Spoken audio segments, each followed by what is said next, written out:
very suspicious, Mr. Bond. You are very suspicious, Mr. Bond. You are very suspicious, Mr. Bond. Yeah, I like to check the pressings here. This is the USA pressing on at the moment. I haven't adjusted the width, so you know it's not squashed inwards vertically. Just looking at the generally, there is a sort of brightness differences. I've taken a couple of pictures just with this scene with a DSLR camera, and I can see that there's a slight difference in the brightness and such, but that's not a big deal, you know. Probably got a brighter xenon lamp.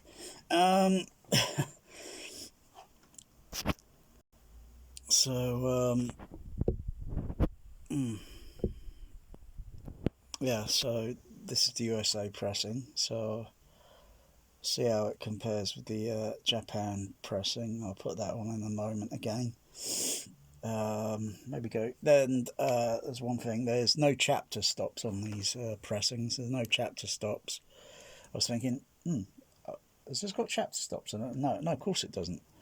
The Japan one didn't as well, so yeah, okay, no chapter stops, so you just got to manually key in the time sort of thing. So if I go back to maybe say 1 minute or 1 second.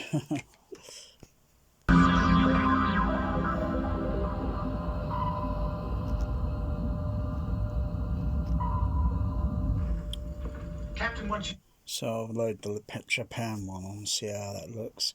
I'll make a note just on this bit here with the aspect ratio. Okay, down the side there and down the side here. Okay, that little thing there. Okay, gotcha. Okay, let's load the Japan on.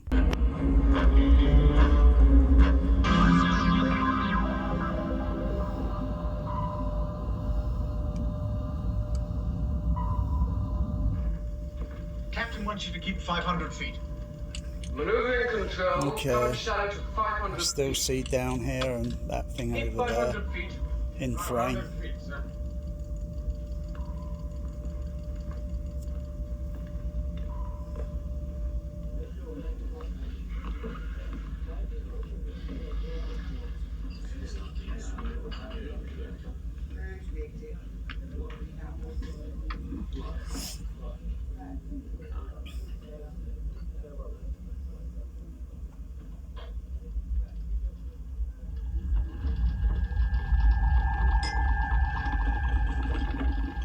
What's going on, Eddie?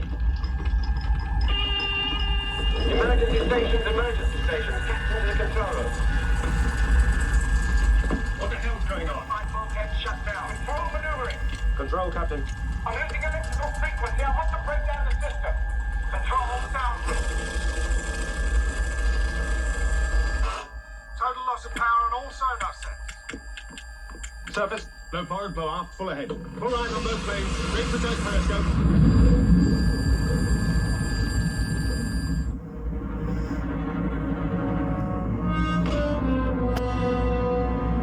Should be a kind of pinky reddy colour, but it's coming up orange there, so.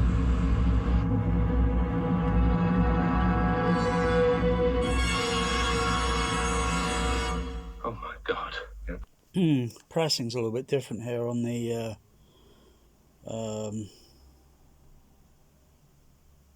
yeah, because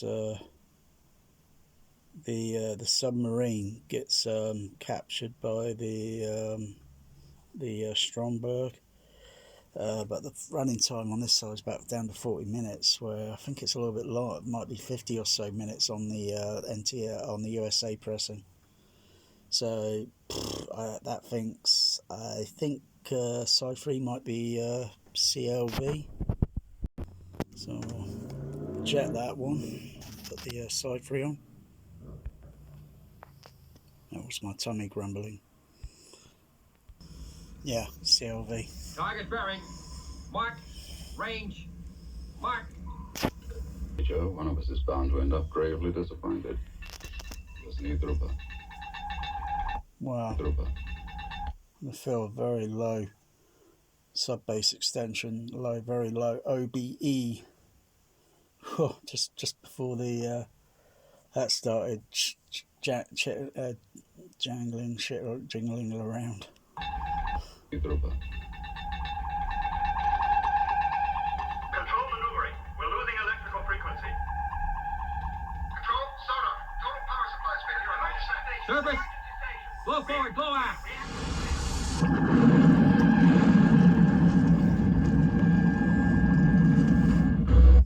Okay, let's turn the aspect ratio up.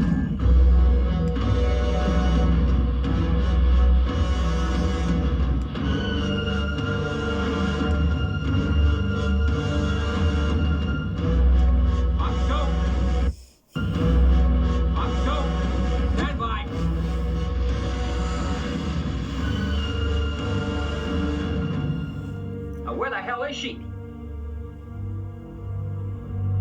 My God, she's right behind us.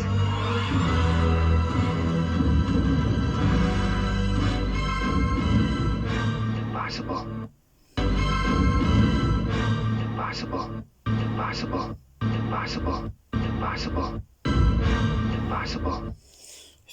Most don't recognise I forget the name of the actor, but I think it was he's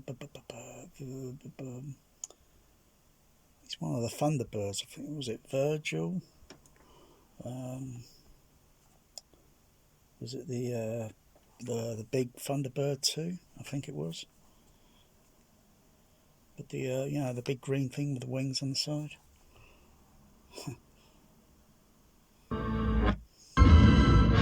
Possible.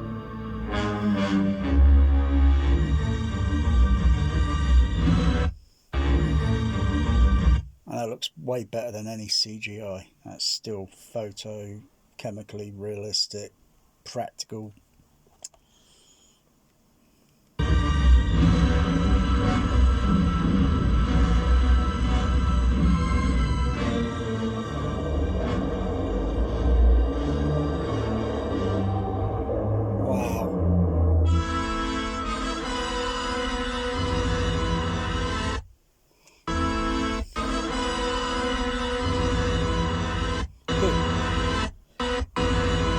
Good Bond score.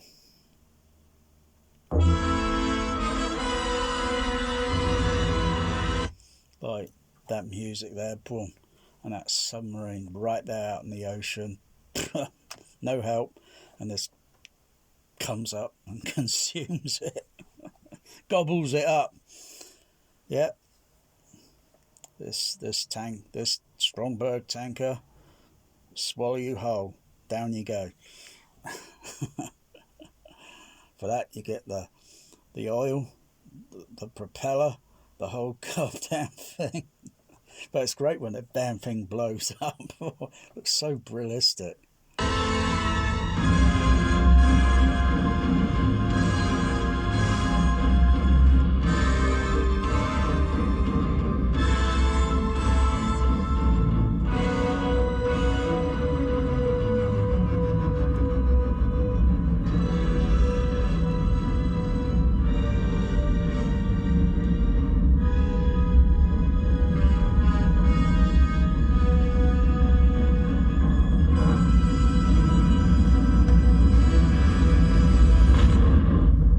Wow.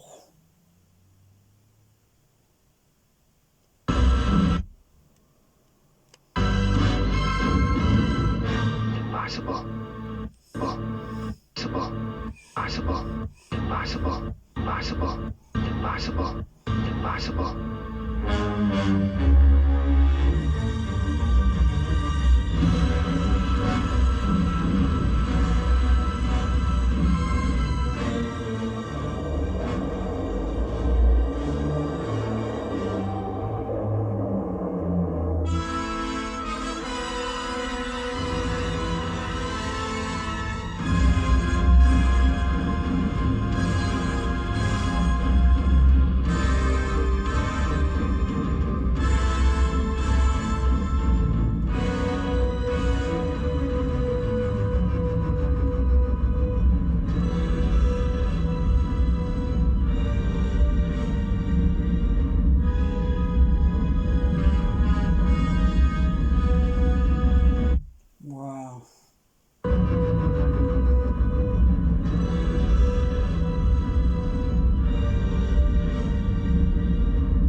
wicked.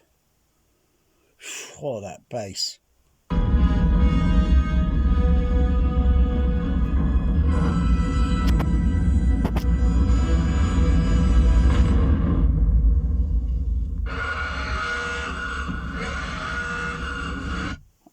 That is a cool set. The Bond set. That is so cool looking.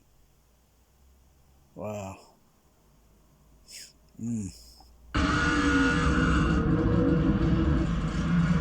So confusing here, the all this bending and fringing, and the because of the way everything's shaped. I'm not sure if I've got the what's it switched on.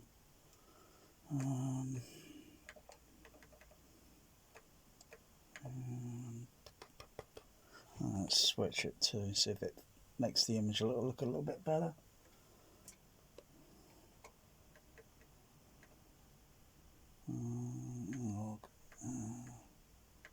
Switch it that.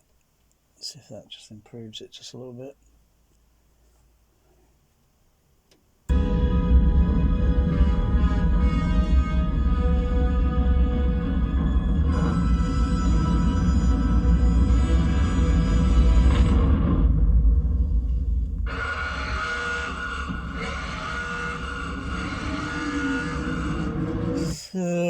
Marginally, because of the complexity and the 24 frame sort of thing, it's still got slight bending around the sides because there's cylindrical shapes in there and there's straight ones, and it's the upscaling is on the down on is trying to make sense of it, sort of thing, trying to unravel it. I think it's just a marginally better on the DVD. I don't care to upgrade this on Blu-ray. Do not care for it, because the sound mix with the Moonraker was a bad experience, where it was the sound mix was totally tampered with. I mean, tampered. Never really trust a format that says it's all this and that and lossless audio bullshit, and yet sound mixers are tampering with the sound mix. Tampering, not just tweak it a little bit, seriously tampering with it. So don't care to buy this on Blu-ray. I don't care how bloody sharp or brilliant looking it is. I think the studios should be bloody ashamed of themselves, and whoever they're bloody hiring, what idiot that they're hiring, some probably young kiddie, in their 20s or 30s, and doesn't have bloody experience in doing all this, and it's opinion, on bloody doing a transfer, and does a right total botch sometimes on the image. And then you got another one, probably some guy that's probably not mixed serious movies before, and he's got very little experience and does a real bad job of the bloody the sound mix, and just totally butchers it. I've had enough of it. Enough, I'd rather have a bloody laserdisc. It might be a bit shabby or what, but I'd rather have a freaking laserdisc now, because how many Blu-rays do I often buy now? Probably one Blu-ray now per year. I doubt even when The Abyss, even when that gets released, I doubt that would be perfect. It would be purposely botched up, whether it be a little bit in the picture or whether it's going to be botched up totally on the sound mix, where it's not going to be a theatrical, to give you that flashback to how many can remember seeing The Abyss, whether it be in substandard Dolby Stereo, whether it be 35mm or 70mm 6-track, or in a THX cinema, whether it be 35 or 70mm 6-track in a THX sound system cinema, serious THX sound system cinema. How many can remember that? I only saw it 35 in a substandard downtown on a Cinerama screen, so it looked damn cool. It sounded kind of cool. It wasn't totally sound mind-blowing. It was substandard. But that's what that's what I think the public demand. If you get that, then the studio gets a thumb up. If they molester with the picture or the sound, gets double thumb down, if you know what I mean. You know, double thumb down if it gets botched. But the Laserdisc, for Laserdisc quality, because Laserdisc quality is Laserdisc quality, you know, I think the engineers, or what, they could have put a little bit more effort into trying to stabilize the image, you know, by doing the transfer and then thinking and reviewing it and then thinking, let's get this bit more stable, you know, and let's switch off this edge enhancement. We don't need it. Edge enhancement doesn't serve any purpose other than visual distraction around the edges of, you know, or it's there. It's not just around the image. It's there in front. It's not needed. Yeah, it's another lengthy bloody video.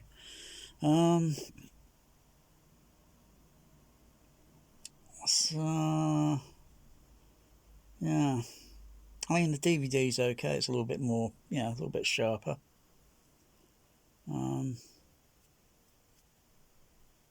But I might upgrade to a Region 1 DVD, the THX DVD, but that probably be no more better than probably the Region 2.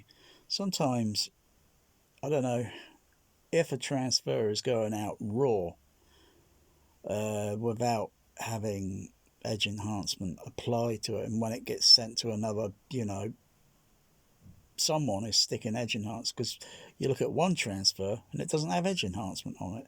I mean, there's some laser discs where they don't even have any edge enhancement visible. And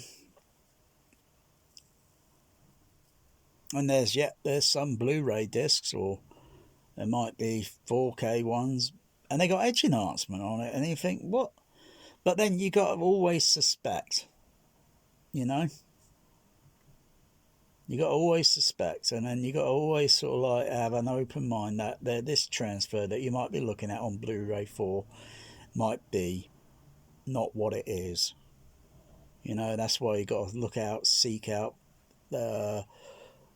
anyone selling 35mm prints on eBay or such, and then if they've taken a picture over a light box, and you got a nice perfect image there, or you could buy some 35mm cells where they're selling the movie, and then someone's chopping it up into little pieces. They're not going to make their money back like that. Well over the years, but you look at the frame compared to the, you know, and then it's like, is the framing the same for it be whether it's widescreen or Academy ratio or scope, or if it's a 70mm 65mm filmed in 65mm, or if it's a 70mm 35mm to 70mm blow up. You know, compare the framing and then looking at the color and so forth, and at the end of the day, the color on the 35 is going to put the Blu-ray 4K to shame, would even put the Laserdisc a little bit to shame, but it will still be there, the sort of color tone sort of there. I can't bear, bloody hell, using my carpet as a, look at that snowshoe. Look at that snow. What is he thinking?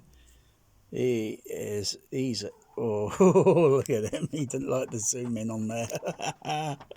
Bear, will you stop wrecking the car?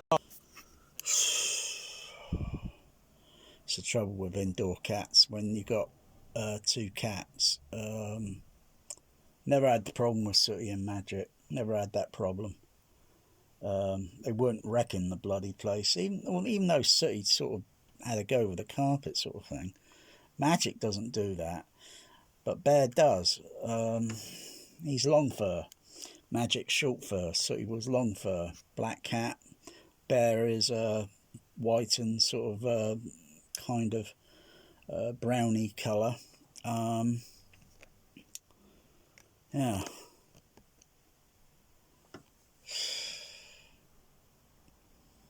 See all these patterns of these lines and that, they always even on the transfer of Ice Station Zebra, where the boat's been sabotaged almost, and he takes a whiskey and then goes into a smaller room, and then Vaslos and then the captain join, and they sit at a table.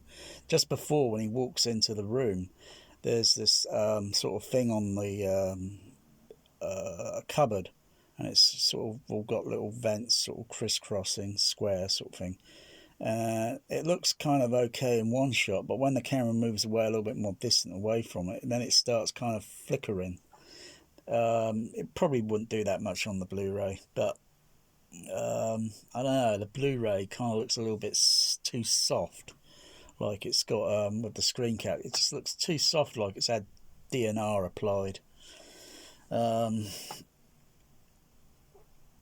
know, unless I could see a 35 or 70 mil, if if it's in colour, that is, because it might have faded to pink.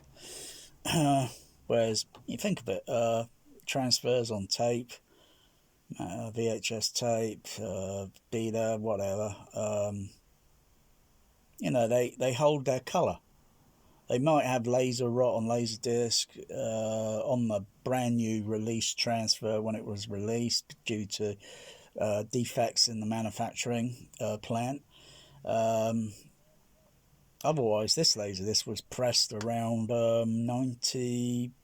I think this is a late 90s pressing, whereas the USA one is a little bit earlier. I think 1990 something, 91. And yet, there's no laser rot. There's no laser rot on it. So it looks okay. Unlike, say, HDVD, crap format with Warner Brother releases, total disc rot and totally freeze up pixel. And I hate seeing pixels. I really hate seeing pixels and color banding noise effects on these 4K rubbish. You know, every time I go to look at some streaming site with movies, all I see is color banding. Bloody distracting. I mean, what muppet is doing the bloody transfer? Some kiddie, no doubt. I mean, all the probably best engineers, you know, are all retired now, you know. And if they could teach someone, I could see their breath, because this was filmed probably during the winter time on the Bond set, because it was very cold. So it's not like it's got heating inside, you know. So it's kind of a bit chilly. So I can see their breath, and you think they're out on the Atlantic or wherever. It's nice Mediterranean warm weather, and you can see breath.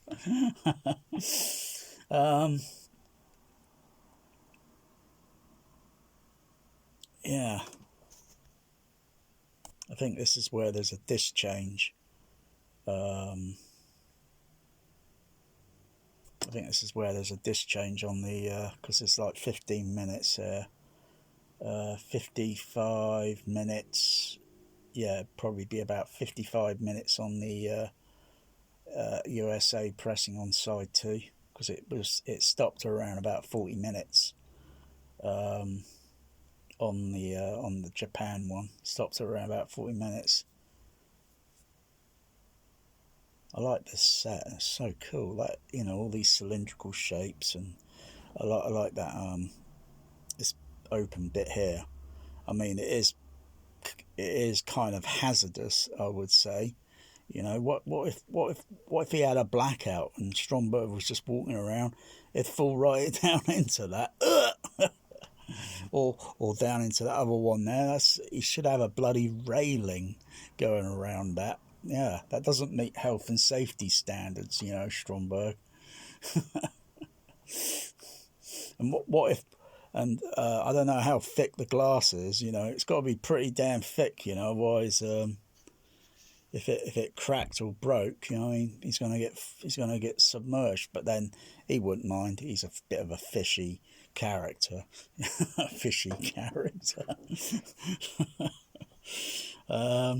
Yeah, I like his lair.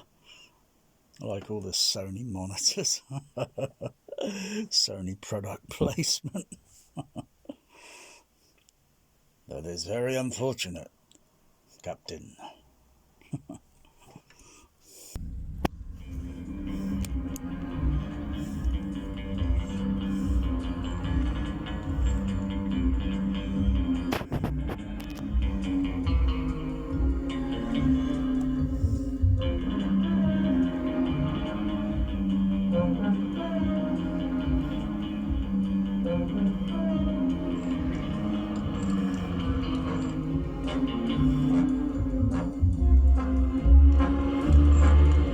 All that bass kick to the chest.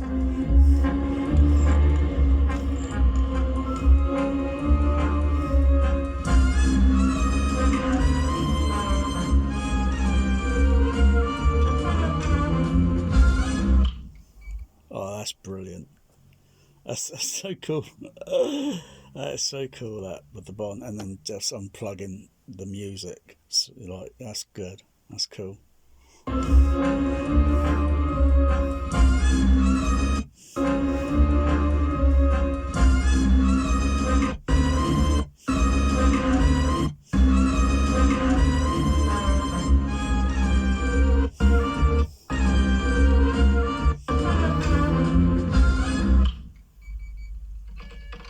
Yeah, and the slight blackout there because the Denon's so bloody stupid. It sometimes thinks there's no video signal there because it's just done it again. Because it's going through video input and it's passing through the processing, and then it goes HDMI output.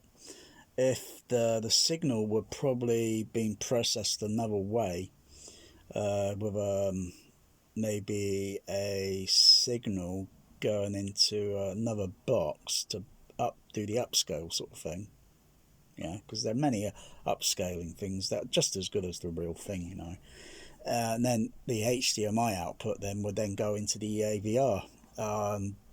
Kind of betting it probably wouldn't have this hiccup with the imaging going blackout, so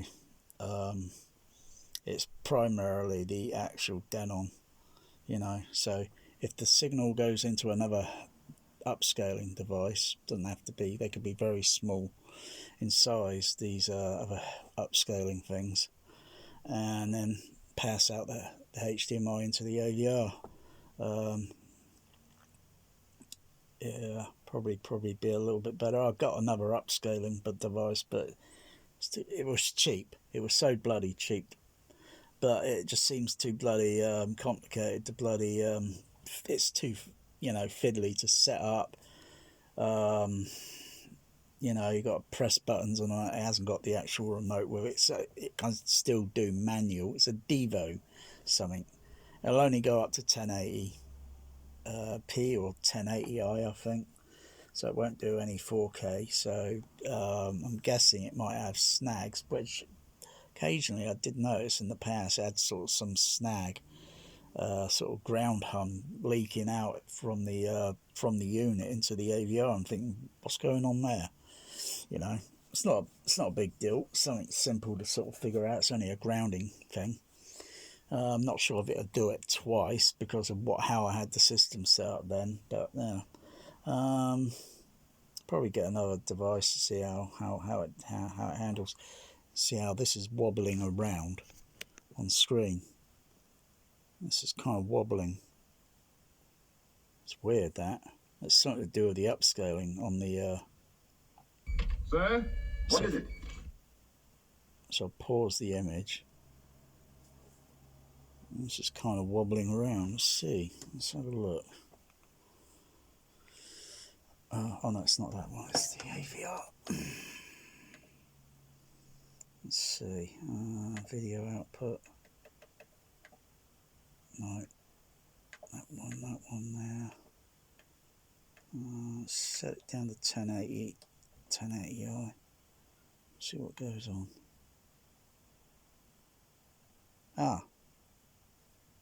It's a little bit stable. I can see it kind of shimmering like that, but it's not doing this thing. Whereas on the other one, it was kind of doing that sort of motion. Here I can just see, I think, a typical kind of superimposed where it kind of like has a kind of little shake shimmering to it.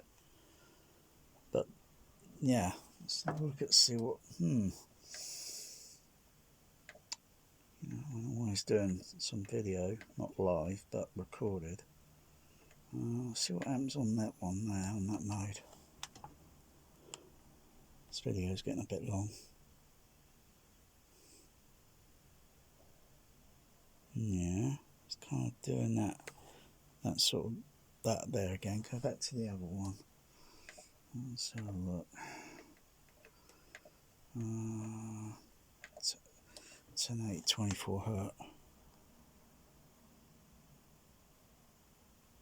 Yeah, and now it's kind of doing this sort of thing. It's doing a different I think that's good intel here on the information there I'm giving, because of the video. The monitor's faded.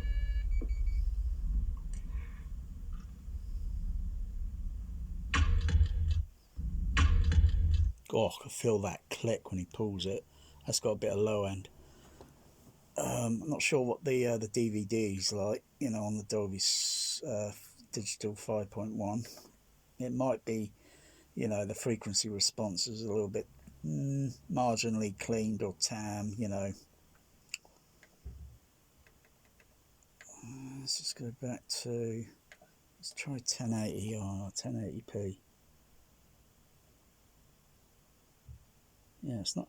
It seems to be doing this kind of shimmering sort of effect with the 24 hertz. And there's no other frequency things you can fit in. I was looking at an upscaler. I must say, I was looking at this other upscaler last night. It's not really that expensive. It's you know, for what it can do or whatever, it's just about 1.5 grand. But I think, do I need something like that? I'm thinking, I don't know. I don't think I need something like that. I mean, Denon should have put all of its effort into the bloody flagship, but they didn't. They didn't even put half of their bloody effort into the damn thing.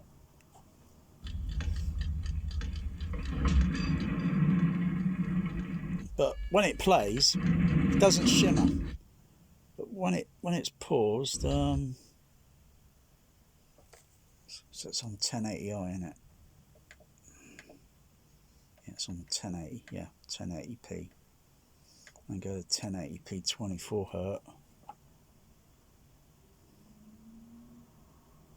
Yeah, and I can see it bloody wobbling around. Oh, bloody obnoxious. But only when pausing the image. So whether the actual image itself that's paused, digital freeze, is causing that to. It's hard to say, you know, because the two signals are separate. You know, it's only kind of like superimposed over the image, onto the image.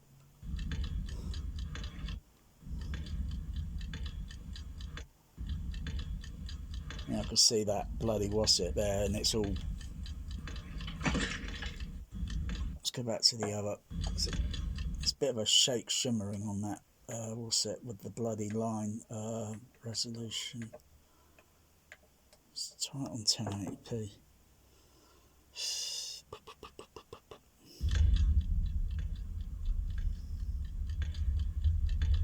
Yeah, not too bad. Not too mad on the flicker there.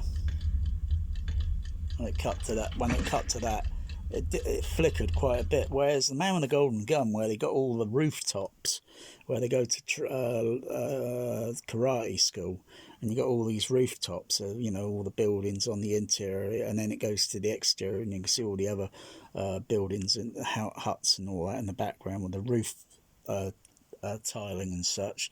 It wasn't doing that. It was pretty stable-ish on the 1080p 24 hertz. It was a bit stable, where on the other setting mode it was kind of fringing and had lines, curved lines in it. It didn't look like rooftops tiles. Change the circuit. Change the circuit. Now you mention it, could be something to do with the video circuitry on the encoding on the disc. So you need specifications from the studios, from the whoever did the trick. You need specifications to know what was done.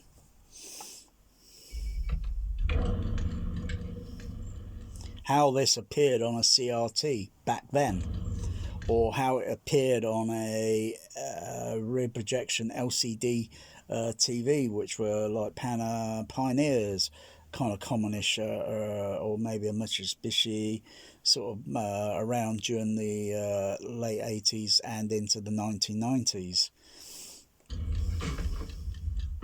as well as on a video projector.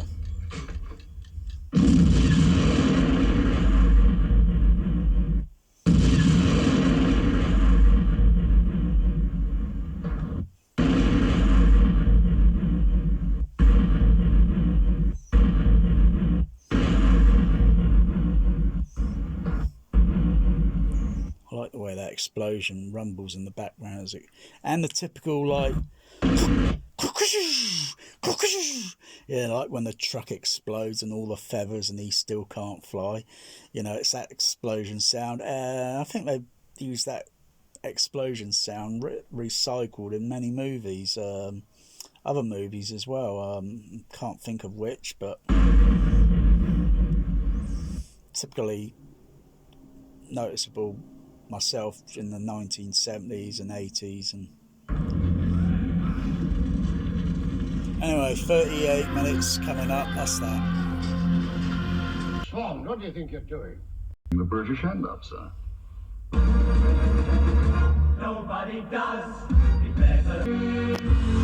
I wasn't looking, but somehow you found me. I tried to hide from your love, but like heaven above me, the spy who loved me is keeping all my secrets safe tonight.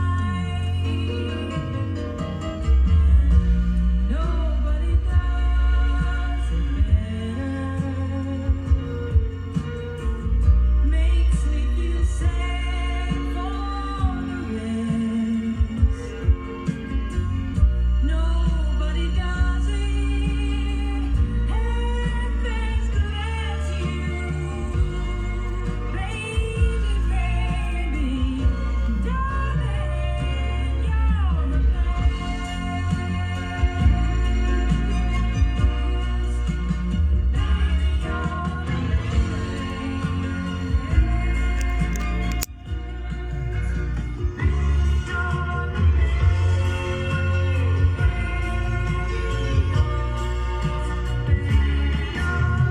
How many home theatres will go up above reference level? Oh, not many. Not many have got the balls to go above reference level. But it's a little bit more than what you think reference level is, you know. But I'm not going to say. It's the biggest. It's the best. It's Bob. Oh.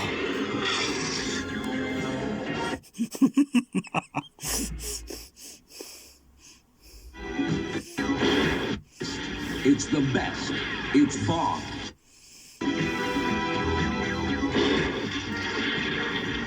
It's the biggest. It's the biggest. It's the best. The biggest. It's the best. It's Bob. Oh yeah, they do anything to do on the marketing, don't they? To lure them in.